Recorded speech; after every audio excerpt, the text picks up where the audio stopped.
नमस्कार साथियों, मैं अवनीश कुमार आप सभी का अपने YouTube चैनल तैयारीपुर में स्वागत करते हैं। इस क्लास में हम लोग बात करेंगे एक लर्निंग डिसेबिलिटी जिसका नाम है डिस्फेजिया, या जिसे हिंदी में भी डिस्फेजिया ही लिखते हैं, तो नाम से कंफ्यूज नहीं होना है। हम लोग बात कर रहे थे क्या, लर्निंग डिसेबिलिटी की।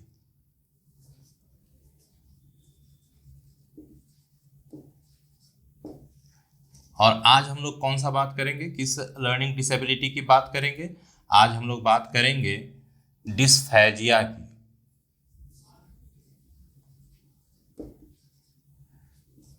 आपको हिंदी में ऐसे लिखा हुआ दिखेगा, ठीक है। इसका क्या मतलब होता है? इसका मतलब होता है कि भाषा से रिलेटेड जो भी डिसऑर्डर होंगे वो इसके अंतर्गत आएंगे। इसका मतलब होता है inability to express and comprehend language, ठीक है। मतलब कि आप या तो भाषा को समझ नहीं पाएंगे या फिर आप उसको एक्सप्रेस नहीं कर पाएंगे। उसी का जो विकार होता है या उसमें जो समस्याएं होती हैं वही क्या होती हैं, वही होती है डिस्फेजिया, ठीक है। चलिए अब देख लेते हैं, कुछ लक्षण के बारे में बात कर लेते हैं, ठीक है। होता क्या है, ये होता है, इसको अगर आप लिखना चाहें तो हिंदी में कैसे लिखेंगे कि समझने या अभिव्यक्ति या फिर समझने की समस्या, भाषा की अभिव्यक्ति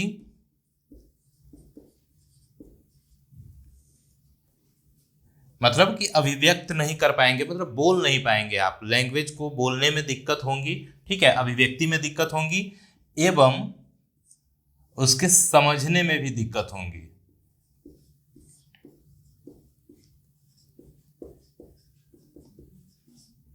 ठीक है। ये होता है, क्या होता है, डिस्फेजिया। और देखिए कहीं कहीं आपको लिखा हुआ दिखेगा, एफासिया भी लिखा हुआ दिखेगा जब ए की बात होगी, ठीक है। ए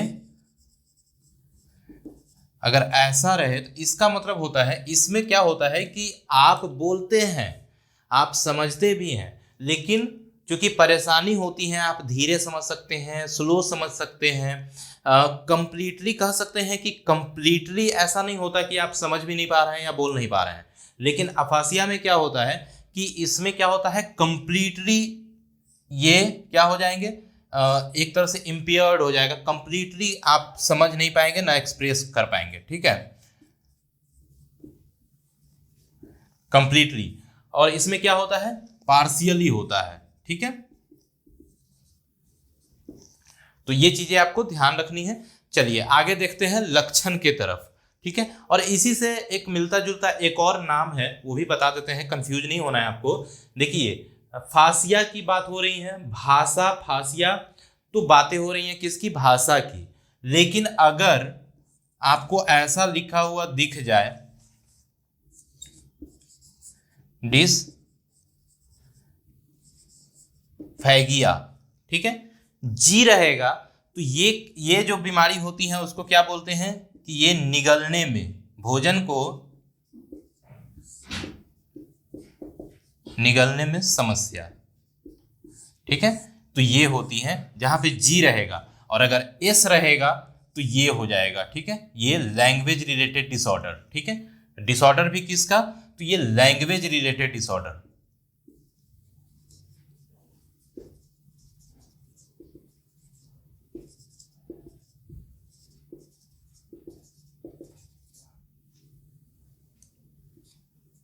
ठीक है। तो ये आपको ध्यान रखना है। चलिए आगे देखते हैं, इसके कुछ लक्षण के बारे में जान लेते हैं, क्या होते हैं इसके लक्षण, ठीक है।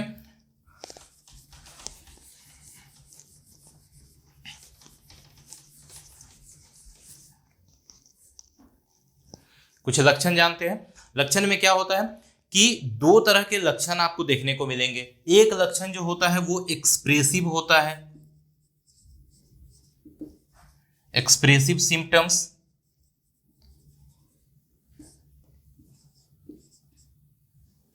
इसको क्या बोलते हैं, एक्सप्रेसिव को, एक्सप्रेसिव को हिंदी में बोलते हैं कि आप इसको क्या करेंगे, एक्सप्रेस नहीं करेंगे, ठीक है। अभी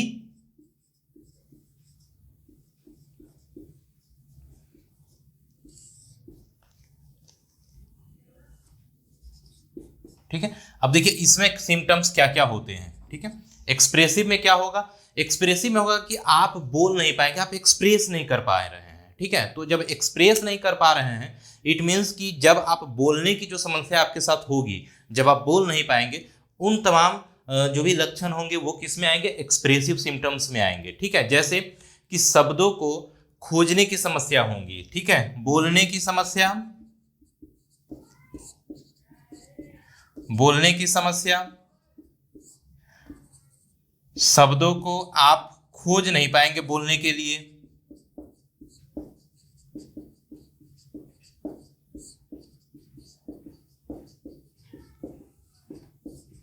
समस्या होंगी। आगे और क्या होगा एक्सप्रेसिव में, इसमें क्या होगा कि व्याकरण संबंधी त्रुटियां आप करेंगे, ठीक है। बोलते वक्त व्याकरण संबंधी त्रुटियां होंगी, ठीक है, बोलते वक्त, ठीक है, एक्सप्रेसिव की बात हो रही है। साथ ही साथ क्या होगा, आप निरर्थक शब्दों का प्रयोग करेंगे,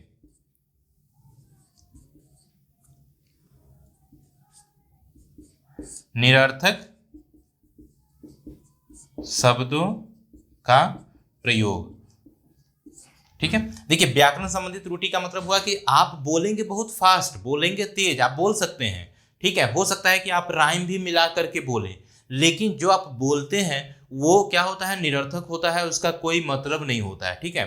अगर आप मेडिकल टर्म में देखें, अगर कोई ऐसा पेशेंट है जिसको सिजोफ्रेनिया की प्रॉब्लम है, या जो सिजोफ्रेनिक होते हैं, वो उसमें जो स्पीच रिलेटेड डिसऑर्डर होते हैं उसमें इसी तरह की प्रॉब्लम आती है कि वो बोलेंगे बहुत ज़्यादा, खुद से बात भी करेंगे, बहुत ज़्यादा बोलेंगे भी, आपसे अगर बात भी करेंगे तो बहुत बोलेंगे, लेकिन आप उनकी लैंग्वेज को समझ ही नहीं पाएंगे, आपको लगेगा पता नहीं ये किस ग्रह का आकर के बात कर रहा है, ठीक है। तो ये सब क्या होते हैं, एक्सप्रेसिव होते हैं। अगला जो सिम्टम्स होता है वो क्या होता है, रिसेप्टिव होता है, या फिर उसको हम कह सकते हैं कि वो समझने से रिलेटेड होता है, ठीक है, वो अंडरस्टैंडिंग या कॉम्प्रिहेंशन रिलेटेड प्रॉब्लम, ठीक है, सिम्टम्स।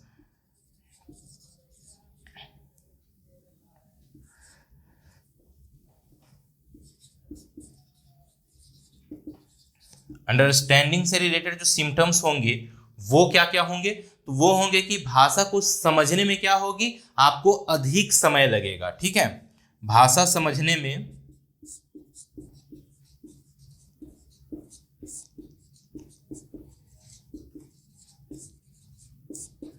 अधिक समय लगेगा, ठीक है, जिनके साथ अगर इस तरह की समस्याएं होंगी उनके साथ, ठीक है। उसके बाद क्या होगा, उसके बाद होगा कि गलतियों के बारे में आपको खुद जानकारी नहीं होगी, क्योंकि आप भाषा समझ नहीं पा रहे हैं, समझने की दिक्कत हो रही है, तो जो गलती आप करेंगे, ठीक है, उसके बारे में समझ की कमी,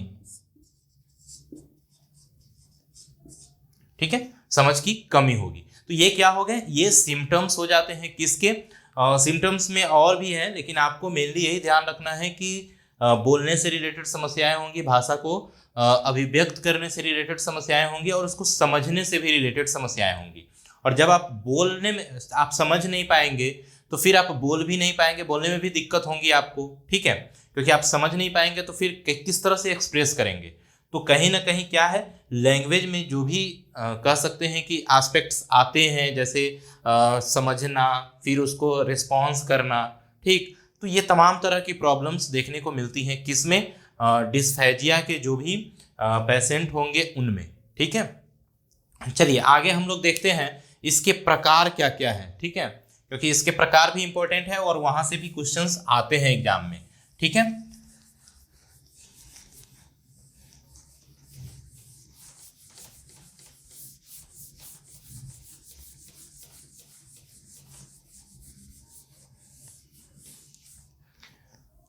आइए इसके प्रकार देख लेते हैं क्या क्या है।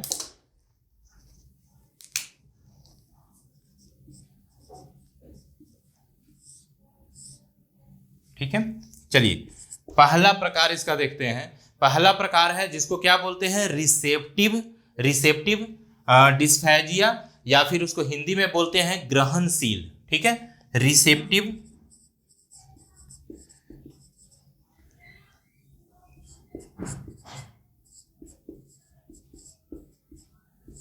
डिस्फेजिया। देखिए रिसेप्टिव में क्या होते हैं कि आप चीजों को क्या कर पा रहे हैं, समझ नहीं पा रहे हैं। ये कहीं ना कहीं किससे रिलेटेड होता है, अंडरस्टैंडिंग से, कि आप चीजों को समझ नहीं पा रहे हैं, और जब समझेंगे नहीं तो बोलेंगे भी नहीं। तो ये किससे है, अंडरस्टैंडिंग से रिलेटेड है। आप दूसरे की बात समझ नहीं पा रहे हैं, ठीक है, दूसरे की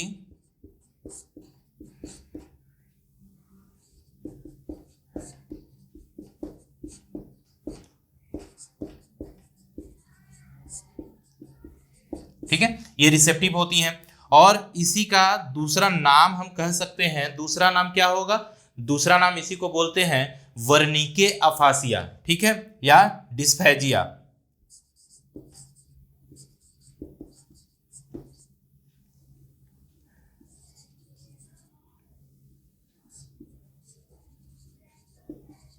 ठीक है,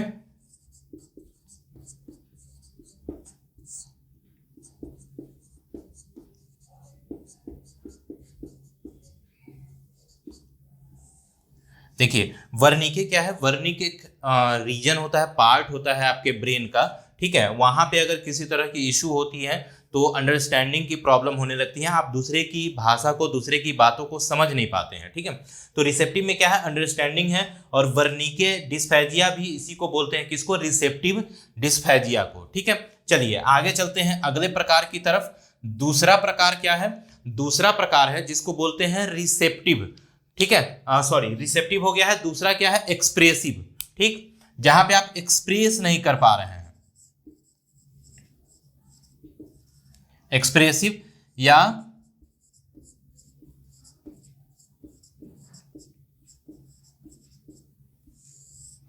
डिस्फेजिया, ठीक है। इसमें क्या होता है कि आप यहां पे क्या होगा कि आप समझ नहीं पा रहे हैं, यहां पे क्या है, आप अभिव्यक्त नहीं कर पा रहे हैं या फिर बोल नहीं पा रहे हैं, ठीक, बोल न पाना या बोल पाने में क्या होना, समस्या होना, ठीक है। और इसको क्या बोलते हैं, इसका दूसरा नाम है ब्रोका डिस्फेजिया।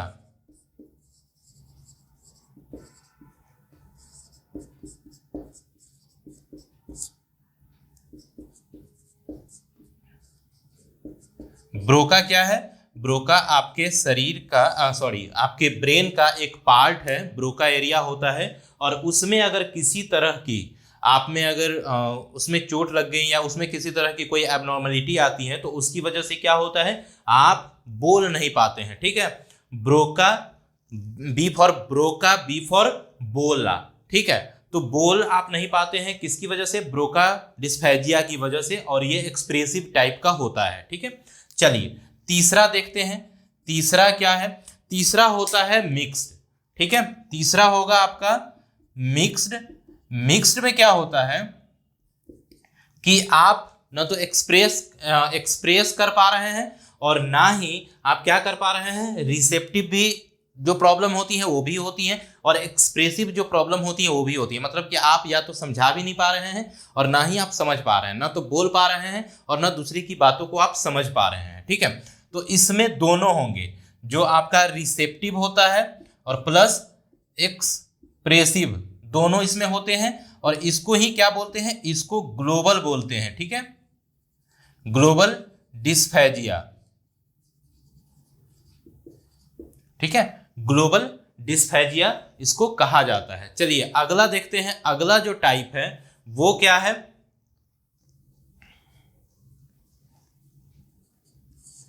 चौथे टाइप की तरफ आइए।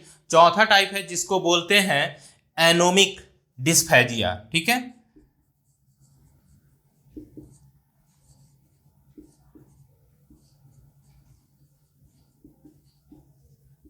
इसको हिंदी में भी ऐसे ही एनोमिक डिस्फेजिया। एनोमिक डिस्फेजिया में क्या होता है, एनोमिक में होता है कि आप शब्दों को बोल तो रहे हैं, ठीक है, लेकिन आप क्या कर पा रहे हैं, उसको मतलब पुनः प्राप्त नहीं कर पाते हैं, ठीक है। और पुनः प्राप्ति करने में आपको क्या होती है, परेशानी होती है, ठीक है। जो भी आपके पास है इंफॉर्मेशन, आपके ब्रेन में है, आपके माइंड में है, आपके मेमोरी में है, आप उसको क्या नहीं कर पा रहे हैं, आप उसको पुनः प्राप्त नहीं कर पा रहे हैं, ठीक है। तो यहां पे क्या होता है, पुनः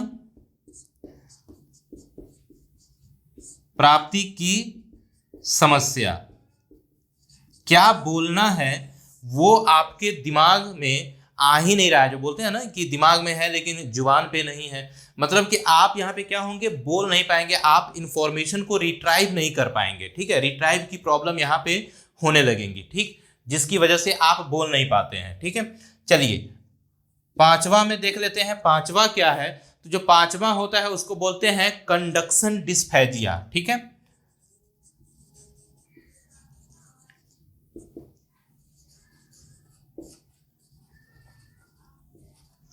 कंडक्शन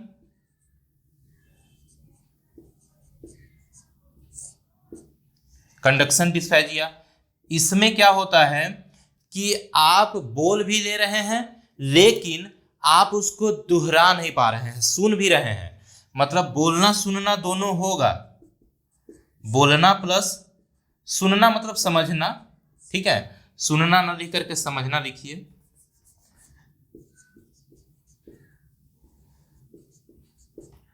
दोनों बोलना प्लस समझना होगा,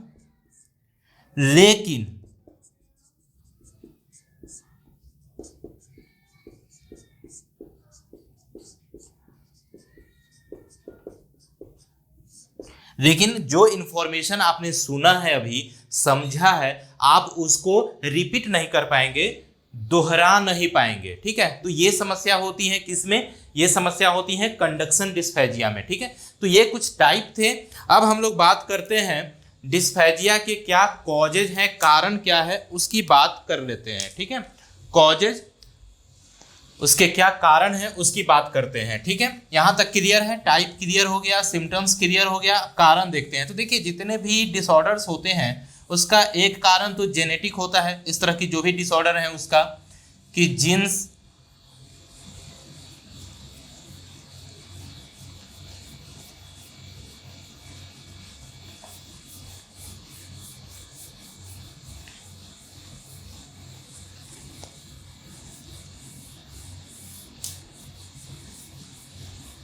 एक तो कारण ये हो गया कि जेनेटिक है, कि जीन्स में अगर किसी तरह की एबनॉर्मलिटी है उसकी वजह से हो सकता है। ठीक है, कारण क्या होंगे वो देख लेते हैं।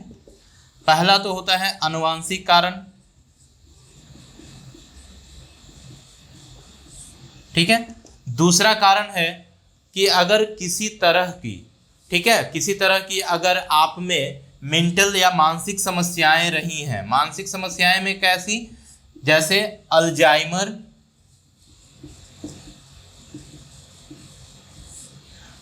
की समस्या रही है, तो उससे भी क्या होते हैं, चांसेस बढ़ जाते हैं आप में डिस्फेजिया के होने का। ठीक है, साथ ही साथ जन्म के समय किसी तरह की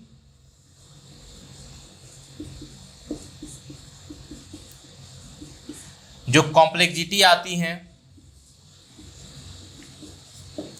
जन्म के समय, उसमें अगर वहां पे अगर कॉम्प्लेक्सिटी आ गई, मतलब कि वहां पे अगर किसी तरह की समस्याएं होने लगी जन्म के समय, तो उससे भी क्या होते हैं, ये लर्निंग डिसेबिलिटी डिस्फेजिया होने के चांसेस बढ़ जाते हैं। उसके बाद क्या है कि अगर आपके मस्तिष्क में चोट लगा, ठीक है, जैसे जो ब्रोका एरिया है, ब्रोका एवं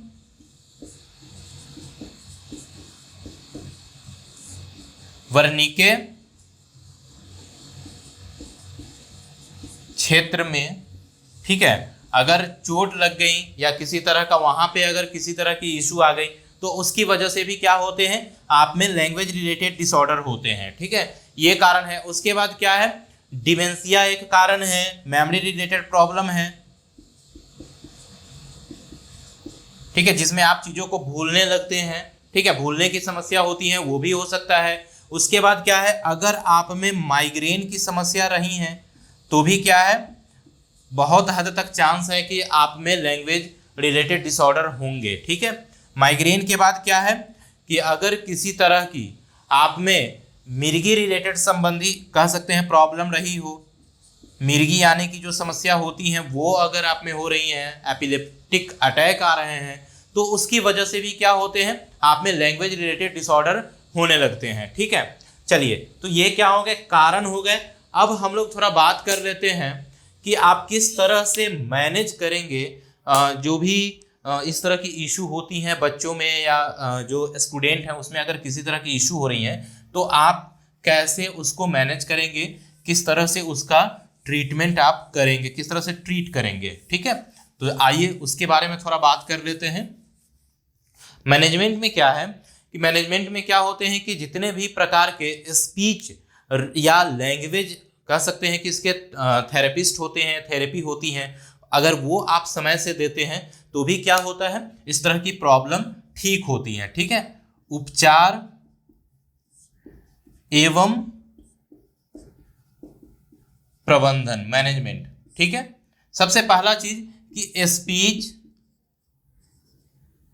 एवं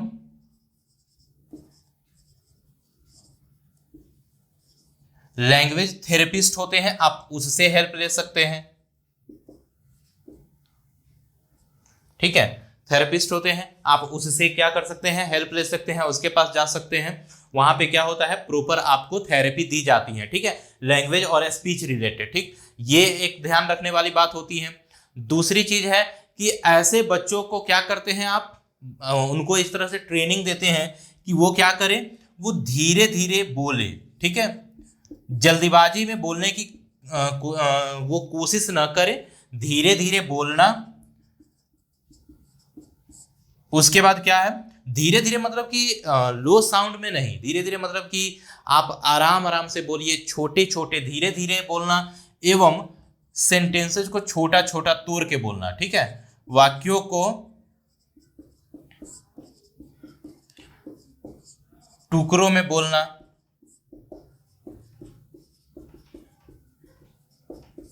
आप उसके सामने बोलिए। ठीक है, आप धीरे धीरे बोलिए एवं छोटे छोटे टुकड़ों में बोलिए। ठीक है, छोटे छोटे सेंटेंस बना करके बोलिए, जिससे कि बच्चा अगर क्लासरूम में है तो उसको आपकी बात समझने के लिए ज़्यादा क्या करना पड़े, दिमाग ना लगाना पड़े, ज़्यादा मेंटल इफोर्ट ना लगाना पड़े। ठीक है, आप आराम से बोलेंगे तो चूंकि क्या होता है ऐसे बच्चों में कि लैंग्वेज रिलेटेड क्या है, उसमें एक तरह से स्लोनेस होता है, वो स्लो हो जाते हैं। ठीक है, अब जब वो स्लो होंगे तो जाहिर सी बात है कि आपको भी थोड़ा धीरे बोलना होगा, स्लो बोलना होगा, छोटे छोटे टुकड़ों में, एक ही बार में पूरा स्टेटमेंट नहीं बोलना है, पूरा सेंटेंस आपको नहीं बोलना होता है। ठीक है, ताकि वो इजीली उसको समझ सके, और जब उसको थोड़ा टाइम मिल जाएगा तो वो इजीली क्या करेगा, आपकी बातों को समझेगा। साथ ही साथ आप क्लासरूम में जब भी पढ़ाते हैं कोशिश करेंगे कि ऐसे तकनीक जहाँ पे मौखिक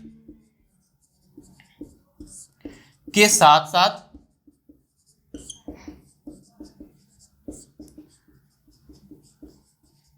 लिखित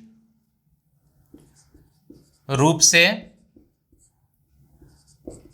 पाठ्यक्रम को प्रस्तुत करना। ठीक है, प्रस्तुतिकरण।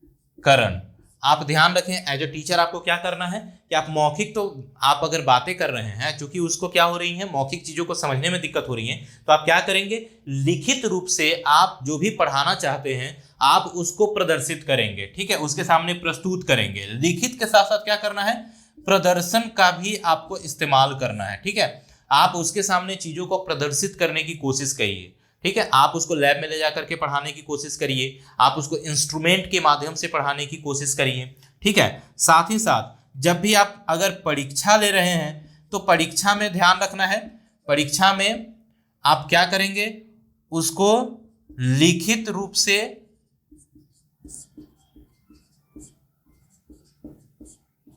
जवाब लेने की कोशिश करेंगे।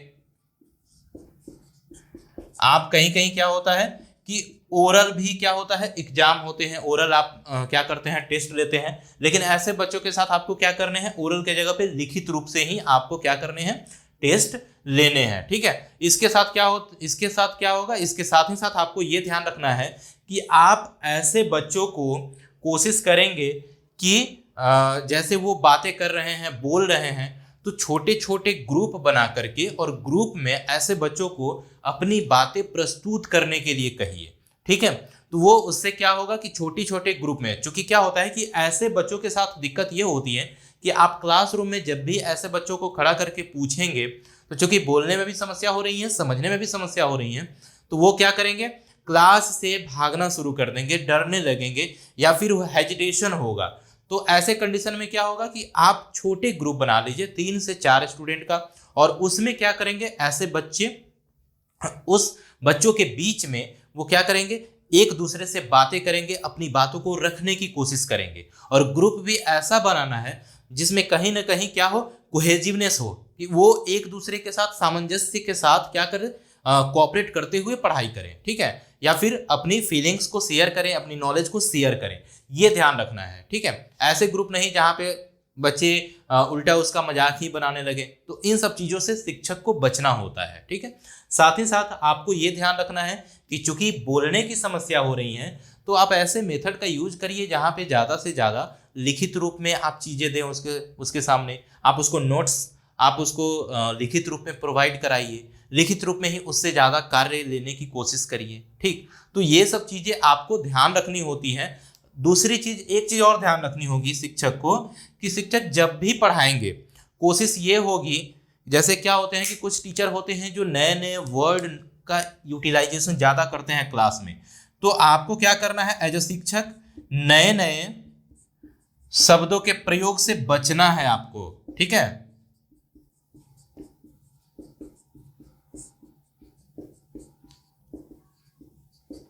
एक शिक्षक को क्या करना है, नए नए शब्दों के प्रयोग से बचना है, ठीक। कोशिश करना है कि जो बच्चे जान रहे हैं जिस वर्ड्स को, जिस तरह से वो समझ रहे हैं, आप उसी लैंग्वेज में उसी ढंग से समझाएं। ये नहीं कि हाँ नए नए अपने नॉलेज का बखान करने के लिए आप नए नए वर्ड और बड़े बड़े सेंटेंसेज यूज करना शुरू कर दिए क्लासरूम में। तो ये सब क्या होंगे, ये सब एक कह सकते हैं कि सही तरीका नहीं होगा ऐसे बच्चों को ट्रीट करने का। तो ये तमाम जो मैंने अभी बताया है टेक्निक, आप अगर एज ए टीचर आप इसको अप्लाई करते हैं तो इससे भी जो भी चूँकि डिस्फेजिया के जो भी पेशेंट होते हैं, बहुत हद तक ऐसा होता है कि धीरे धीरे वो ठीक हो जाते हैं। अगर माइल्ड या मॉडरेट लेवल के हैं तो धीरे धीरे वो ठीक हो जाते हैं, प्रैक्टिस होती है, जब बोलना शुरू करते हैं धीरे धीरे ठीक हो जाते हैं। लेकिन कुछ कंडीशन में क्या होते हैं कि आपको उसके साथ स्पेशल ट्रीटमेंट देनी होती है, स्पेशली ढंग से ट्रीट करना होता है, और फिर क्या होता है धीरे धीरे उनकी ये प्रॉब्लम ठीक होती है। तो ये सब क्या थे, आपके लक्षण देखे आपने डिस्फेजिया के, आपने कारण देखा, आपने प्रकार देखा, और फिर उपचार और मैनेजमेंट देखा। तो चलिए इस क्लास को यहीं पे समाप्त करते हैं, मिलते हैं नेक्स्ट क्लास में एक नए डिसेबिलिटी और नए लर्निंग डिसऑर्डर के साथ। तब तक के लिए जय हिंद।